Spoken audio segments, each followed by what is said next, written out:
Welcome to my channel. आज हम जानेंगे प्लांट के बारे में।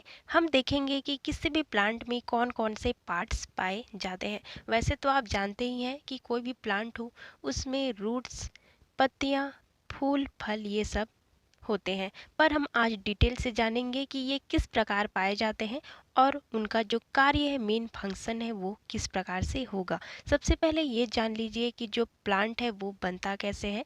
जब भी किसी बीज को, सीड को मिट्टी में डाला जाता है, तब यहाँ पे उस बीज से दो भाग बनते हैं। ऊपर की ओर एक भाग निकलेगा, नीचे की ओर एक भाग निकलेगा। जो ऊपर का भाग है उसे प्रीम्यूल कहा जाता है, जिससे कि मिट्टी के बाहरी जो प्लांट के पार्ट्स पाए जाते हैं वो बनने लगेंगे।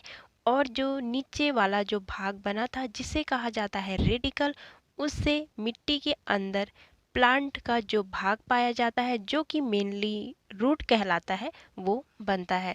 तो यहाँ पे बीज से, रेडिकल से बनेगा जड़, और प्रीम्यूल से बनेगा यहाँ पे हमारा प्लांट का ऊपरी भाग, मतलब कि स्टेम वाला भाग। यहाँ पे हम थोड़ा और अगर प्लांट के बारे में देखें तो जो प्लांट का तना वाला भाग होता है या फिर जो स्टेम वाला भाग है, मिट्टी के बाहर पाए जाने वाला जो भाग है, वो भाग होता है फोटोट्रॉपिक। ठीक है, मतलब कि प्लांट का जो स्टेम वाला भाग है वो प्रकाश की ओर या फिर सूर्य की प्रकाश की ओर बढ़ता है। इसके अपोजिट जो प्लांट का रूट है वो जियोट्रॉपिज्म होता है। मतलब कि ये जो हमारा ग्रेविटी है उसके साथ साथ यहाँ पे ग्रो करता है, मतलब कि ज़मीन के अंदर ही ग्रो करेगा। तो इस प्रकार यहाँ पे अगर हम देखें तो जो प्लांट का ऊपरी भाग है वो होता है फोटोट्रॉपिज्म, और जो जड़ वाला भाग होता है वो होता है जियोट्रॉपिज्म। चलिए अब हम देखेंगे पार्ट्स ऑफ प्लांट। ठीक है, तो यहाँ पे अगर हम देखें तो कोई भी प्लांट हो उसमें मेनली चार भाग पाए जाएंगे। पहला है रूट्स, दूसरा है स्टेम, तीसरा है लीव्स और चौथा है फ्लावर। सबसे पहले हम यहाँ पे देखेंगे रूट्स के बारे में। यहाँ पे अगर हम रूट के बारे में देखें तो ये यूजुअली अंडरग्राउंड वाले भाग होते हैं। वैसे तो कोई प्लांट के जो रूट हैं वो बाहर भी दिखाई पड़ जाते हैं, जैसे बनियान ट्री है, उसके रूट आप बाहर भी देख पाते होंगे, जिसे कहा जाता है एरियल रूट। पर यूजुअली मेनली जो रूट्स हैं वो अंडरग्राउंड पार्ट्स होते हैं।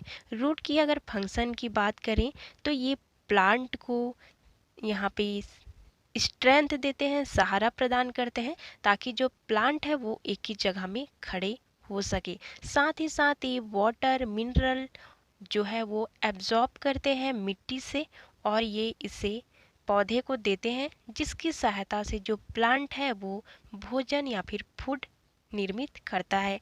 नेक्स्ट अगर रूट का हम फंक्शन देखें तो ये फूड स्टोरेज में भी हेल्प करते हैं।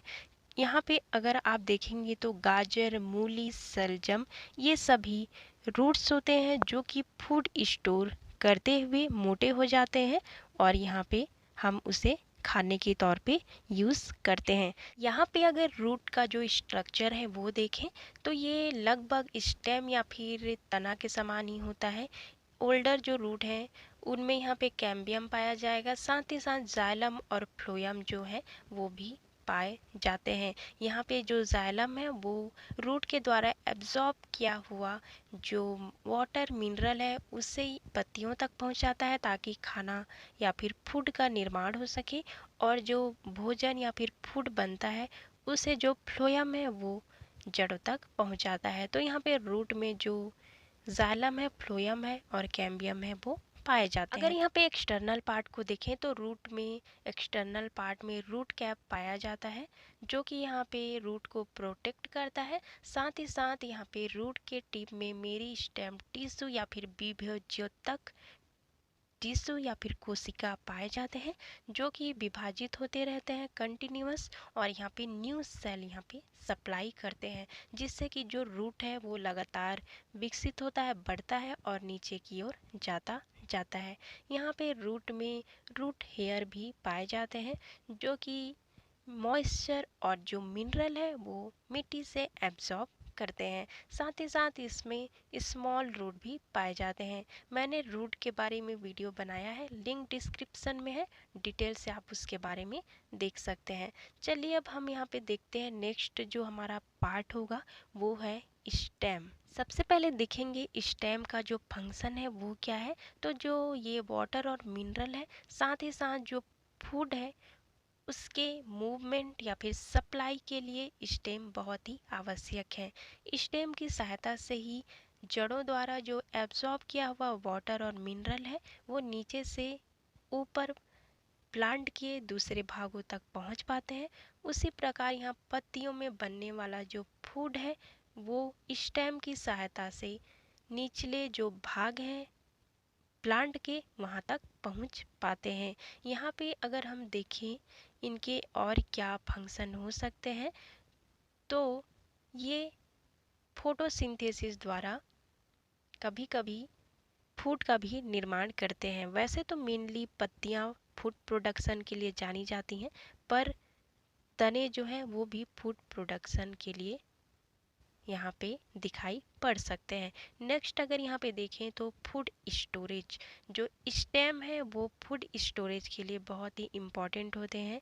आप देखेंगे कभी कभी जैसे कि आलू है वो मेनली यहाँ पे स्टेम है, तना है, जो कि फूड स्टोरेज के लिए फूल कर मोटी हो जाती है और यहाँ पे हम उसका यूज़ खाने के तौर पे करते हैं। यहाँ पे अगर हम स्ट्रक्चर देखते हैं स्टेम का किस प्रकार से होगा, तो सबसे पहले यहाँ पे जानिए नोड्स के बारे में। आप पिक्चर में देख पा रहे होंगे किसी भी तने में नोड्स पाए जाते हैं जिससे कि पत्तियाँ निकलती हैं, और किन्हीं भी दो नोड्स की बीच की दूरी को कहा जाता है इंटर नोड्स। यहाँ पे देखिए तने से निकला हमारा पत्ती, और पत्ती और तने की जो बीच की दूरी है उसे कहा जाता है एक्सिल। अब यहाँ पे एक्सिल जो है वो पत्ती और तने की बीच की दूरी है, और इसी बीच में यहाँ पे एक्सिलरी बर्ड्स निकलते हैं, और इन्हीं एक्सिलरी बर्ड्स से ब्रांच या फिर ब्रांचेस जो कि पौधे में दिखाई पड़ते हैं वो बनते हैं। साथ ही साथ इन्हीं जो एक्सिलरी बर्ड्स है उससे फ्लावर भी निकलते हैं। तो यहाँ पे एक्सिलरी बर्ड्स के द्वारा फ्लावर और दूसरे जो ब्रांचेस हैं प्लांट के वो बनेंगे। यहाँ पे देखिए जो प्लांट का सबसे ऊपरी वाला भाग होता है उसे एपिकल बर्ड कहा जाता है, और इसी एपिकल बर्ड में यहाँ पे मेरी स्टेम टिश्यू जो कि हमारे रूट्स के निचली सतह में भी पाए जा रहे थे वैसे पाए जाते हैं, और ये लगातार यहाँ पे डिवाइड होते रहते हैं। उनके जो सेल हैं मेरी स्टेम टिश्यू के सेल हैं वो लगातार डिवाइड होंगे, और इस प्रकार प्लांट धीरे धीरे बढ़ता जाएगा। ठीक है, तो यहाँ पे आप जान पाए कि जो प्लांट का तना है उसमें नोड्स पाया जाता है, और दो नोड्स के बीच की दूरी इंटरनोड, पत्ती और तने की बीच की दूरी एक्सिल, एक्सिल के बीच पाए जाने वाले बर्ड को कहा जाता है एक्सिलरी बर्ड, और एक्सिलरी बर्ड के द्वारा बनाया जाता है ब्रांचेस और फ्लावर। इस प्रकार यहाँ पे आप आई होप प्लांट के जो तने हैं उसके बारे में जान पाए। चलिए अब यहाँ पे और हम देखते हैं इंटरनल स्ट्रक्चर ऑफ स्टेम। अगर यहाँ पे देखें तो इसमें फ्लोएम पाए जाते हैं और जाइलम पाए जाते हैं। ठीक है, फ्लोएम और जाइलम जो है वो वाटर और मिनरल और जो फूड है उसे सप्लाई करते हैं। यहाँ पे नेक्स्ट अगर हम देखें तो इसमें कैम्बियम भी पाए जाते हैं। यहाँ पे हो गया हमारा स्टेम या फिर जिसे तना कहा जाता है। नेक्स्ट देखते हैं लीव्स या फिर पत्तियों के बारे में। लीव्स जो होते हैं वो फूड फैक्ट्री होते हैं प्लांट का, मतलब कि यहीं पे जो फूड का प्रोडक्शन है वो होता है, और दूसरे जो प्लांट के भाग हैं वहाँ तक प्रोवाइड किया जाता है। चलिए यहाँ पे देखते हैं शेप और साइज लीव्स का किस प्रकार से होगा। ये अलग अलग प्लांट में अलग अलग प्रकार के शेप या साइज प्रदर्शित करते हैं। चलिए स्ट्रक्चर देख लेते हैं पत्ती की किस प्रकार से होगा। सबसे पहला है पेटियोल। अगर हम पेटियोल को देखें तो ये पत्ती को तने या फिर जो ब्रांचेस है उसके साथ जोड़े रखता है।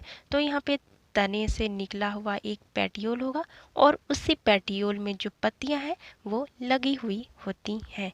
नेक्स्ट यहाँ पे देखिए लिप ब्लेड। जो लिप ब्लेड है वो वैन इनमें पाई जाती है। साथ ही साथ ये जो पत्तियां हैं उसे एक स्ट्रक्चरल फ्रेमवर्क प्रोवाइड करती हैं। यहाँ पे नेक्स्ट अगर देखें तो इसमें मिड रिप पाई जाती है। जो हमारी पत्ती है उसके सेंटर में एक लार्ज वेन पाई जाती है जिसे कहा जाता है मिड रिब, और इसी मिड रिब से दूसरी जो वेन्स हैं किनारे की ओर पत्तियों में वो निकलती हैं। यहाँ पे नेक्स्ट है मार्जिन्स। ये एजेस होते हैं लीव्स की और ये पत्तियों को पहचानने में, आइडेंटिफाई करने में हेल्प करते हैं और इससे हम जान पाते हैं कि ये जो प्लांट है वो कौन सी प्लांट है, ये मार्जिन की हेल्प से। यहाँ पे अगर हम देखें इंटरनल पार्ट क्या होगा, तो इंटरनल पार्ट में एपिडर्मिस होता है जो कि स्किन होता है लीव्स का, वो भी सिंगल लेयर होगा जो कि हमारी पत्तियों को प्रोटेक्ट करता है और साथ ही साथ जो मॉइस्चर है उसका भी बैलेंस बनाए रखता है, जिससे कि यहाँ पे जो मॉइस्चर है उसका ज़्यादा लॉस नहीं होता है। अगर हम यहाँ पे देखें तो इनमें ओपन और क्लोज स्मॉल स्पोर पाए जाते हैं जिसे कहा जाता है गार्ड सेल। ठीक है। नेक्स्ट यहाँ पे देखें तो इसमें स्टोमेट्स भी पाए जाते हैं जो कि यहाँ पे पत्तियों को अलाउ करते हैं ब्रीथ करने में, साथ ही साथ ये मॉइस्चर को मेंटेन करने में भी हेल्प करते हैं। नेक्स्ट पत्तियों में क्लोरोप्लास्ट भी पाया जाता है जो कि क्लोरोफिल कंटेन करते हैं, अपने पास रखते हैं, जिसकी हेल्प से जो पत्तियां हैं वो यहाँ पे फूड प्रोड्यूस करती हैं और इस फूड प्रोडक्शन की जो प्रोसेस है पत्तियों के द्वारा उसे कहा जाता है फोटोसिंथेसिस। और इसी फोटोसिंथेसिस के द्वारा ऑक्सीजन निकलता है और उस ऑक्सीजन का यूज़ हम अपनी रेस्पिरेशन की जो प्रोसेस है उसमें करते हैं। तो इस प्रकार जो पत्तियां हैं उसका स्ट्रक्चर है। तो इस प्रकार से जो पत्तियां हैं वो बहुत ही हेल्पफुल होते हैं किसी भी प्लांट के लिए। चलिए नेक्स्ट पार्ट देख लेते हैं किसी भी प्लांट में, वो होगा हमारा फ्लावर या फिर फूल। फूल जो होते हैं वो यहाँ पे बहुत ही इम्पॉर्टेंट होते हैं किसी भी प्लांट के लिए। फूल में ही यहाँ पे जो मेल और फीमेल वाला पार्ट है किसी भी प्लांट का वो पाया जाता है और पॉलिनेशन या फिर परागण की प्रोसेस के द्वारा यहाँ पे ये फ्रूट का निर्माण करते हैं। तो चलिए देखते हैं फ्लावर के बारे में। फूल की अगर हम देखें स्ट्रक्चर किस प्रकार से होगा, तो सबसे पहले जान लीजिए अलग अलग प्लांट में जो फूल है उनका साइज, शेप और कलर अलग अलग हो सकता है, पर मेनली स्ट्रक्चर यहाँ पे कुछ जो स्ट्रक्चर है या फिर पार्ट्स हैं वो सेम पाए जाते हैं, जिसमें कि सबसे पहला होगा सेपल। फ्लावर का जो ग्रीन लीफी पार्ट होता है बाहरी लेयर उसे कहा जाता है सेपल, जो कि यहाँ पे फ्लावर को प्रोटेक्ट करता है और कवर करता है। नेक्स्ट यहाँ पे पार्ट होगा पेटल, जो कि यहाँ पे अगर हम देखें तो ये कलर वाला पार्ट है। ठीक है। जो कि यहाँ पे पॉलिनेशन के लिए इंसेक्ट जो है या फिर कीड़े मकोड़े हैं उन्हें अपनी ओर अट्रैक्ट करता है, जिससे कि यहाँ पे जो इंसेक्ट हैं जैसे कि तितली, भौरे, वो फूल की ओर आकर्षित होते हैं और पॉलिनेशन की जो प्रोसेस है वो कंप्लीट हो पाती है। यहाँ पे नेक्स्ट पार्ट होगा फ्लावर का जो कि है मेल वाला पार्ट, जिसमें कि यहाँ पे पॉलन ग्रेन्स या फिर परागकण निर्मित होते हैं जिसे कहा जाता है स्टेमन। इसी स्टेमन के द्वारा परागकण बनते हैं और पॉलिनेशन की जो प्रोसेस है उसमें मदद करते हैं। यहाँ पे फीमेल वाला पार्ट नेक्स्ट पाया जाता है किसी भी फूल में, जिसे कहा जाता है पिस्टिल। यहाँ पे अगर इसकी बात करें तो इसके 3 पार्ट होते हैं। ठीक है। स्टिग्मा, स्टाइल और यहाँ पे नेक्स्ट होगा ओवरी। तो पिस्टिल जो है वो फीमेल वाला पार्ट है और इसी मेल और फीमेल वाले पार्ट की हेल्प से फ्रूट बनता है। नेक्स्ट हमारा पार्ट होगा फ्रूट जो कि किसी प्लांट के लिए बहुत ही इम्पॉर्टेंट है, और ये दूसरे एनिमल्स और मेनली जो हम इंसान हैं उनके लिए बहुत ही इम्पॉर्टेंट है, क्योंकि फ्रूट से हमें आवश्यक जो विटामिन्स मिनरल है वो मिलते हैं। चलिए देखते हैं मेन जो फंक्शंस है फ्रूट का वो क्या होगा। जो फ्रूट है उसके अंदर सीड या फिर बीज पाए जाते हैं, तो ये फ्रूट जो है वो बीज को यहाँ पे ड्राई होने से बचाते हैं। साथ ही साथ इनका जो एक स्ट्रक्चर है, शेप है सीड्स का, उसको बनाए रखने में हेल्प करते हैं। अगर हम यहाँ पे देखें फ्रूट के कौन कौन से जो पार्ट्स हैं वो पाए जाते हैं, तो यहाँ पे फ्रूट में 3 पार्ट पाए जाते हैं मेनली। सबसे पहले होगा यहाँ पे बाहरी वाला पार्ट, जिसे कहा जाता है एक्सोकार्प, ठीक है। तो यहाँ पे जो एक्सोकार्प है वो आउटर मोस्ट स्किन या फिर कवरिंग होता है। सेकंड जो लेयर है वो है द मीसोकार्प, मिडिल पार्ट होता है फ्रूट का। और तीसरा है एंडोकार्प, जो कि इनर पार्ट होता है किसी भी फ्रूट का। और ये तीनों पार्ट एक साथ मिलकर किसी भी फ्रूट को बनाते हैं, और यहाँ पे जो सीड है फ्रूट के अंदर उसको प्रोटेक्शन प्रोवाइड करते हैं। तो इस प्रकार से यहाँ पे हमने जाना कि किसी भी प्लांट में पत्तियाँ, स्टेम, जड़, फ्रूट यहाँ पाई जाती हैं।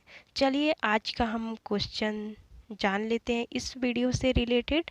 आज का हमारा इस वीडियो से रिलेटेड क्वेश्चन होगा कि जो पत्तियां हैं वो किसके द्वारा बनती हैं या फिर कहाँ से निकलती हैं।